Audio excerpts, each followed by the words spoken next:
What did your child do that you weren't allowed to be proud of? My son Max got suspended from school last week, and while I had to act disappointed and ground him, I'm actually kind of proud of what he did. Let me explain. I've been struggling lately with bills. Our rent went up again, and between that and inflation, it's been rough. Max is a smart kid, and I know he notices when I skip meals or when I'm counting pennies at the grocery store. He's always trying to help, but I keep telling him to focus on school and let me handle the adult stuff. I guess I should provide some background about why this hits so hard for me. Last winter was particularly tough. Max had outgrown all his winter clothes, and I couldn't afford new ones. He kept wearing his old jacket that was way too small, telling me it was still fine, even though I could see his wrists sticking out of the sleeves. One day, I found out he'd been staying inside during recess because he was embarrassed about his coat, and other kids had been making comments. That same month, his class was going on a field trip to the Science Museum. It was $30, which we just didn't have. Max told me he didn't want to go anyway, that museums were boring. But I later found out from his friend's mom that he'd been so excited about it weeks before, telling everyone about the robotics exhibit he wanted to see. He only started saying it was boring after I'd stared at that permission slip for too long, trying to figure out how to make it work with our budget. The worst was probably his birthday in January. He'd been begging for these specific sneakers for months. Nothing fancy, just regular Nikes that all the other kids were wearing. His old ones had holes and he'd been duct taping them together. I promised him I'd save up,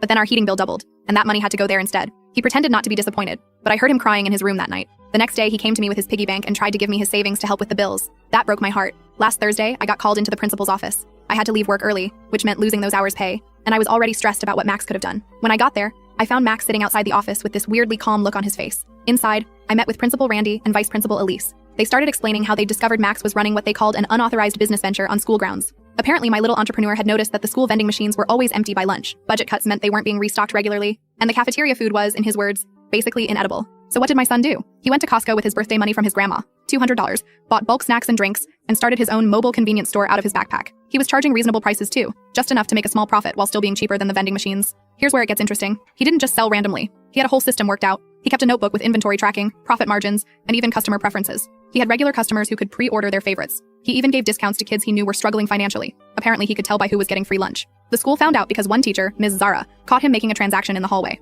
When they searched his locker, they found his inventory, $300 worth of snacks, and his business notebook. The notebook showed he'd made about $400 in profit over 3 weeks. Principal Randy was going on about unauthorized commercial activity and disrupting school operations, but I was sitting there trying not to smile. My 15-year-old son had identified a market need, created a business plan, managed inventory, handled money responsibly, even included social responsibility with his discount system. They suspended him for a week and confiscated his inventory. Officially, I grounded him and gave him a stern talking to about following school rules. But that night, after I thought he'd gone to bed, I found an envelope on my pillow. Inside was $380 with a note that said, "For the bills, Mom. I know things are hard right now. Love, Max."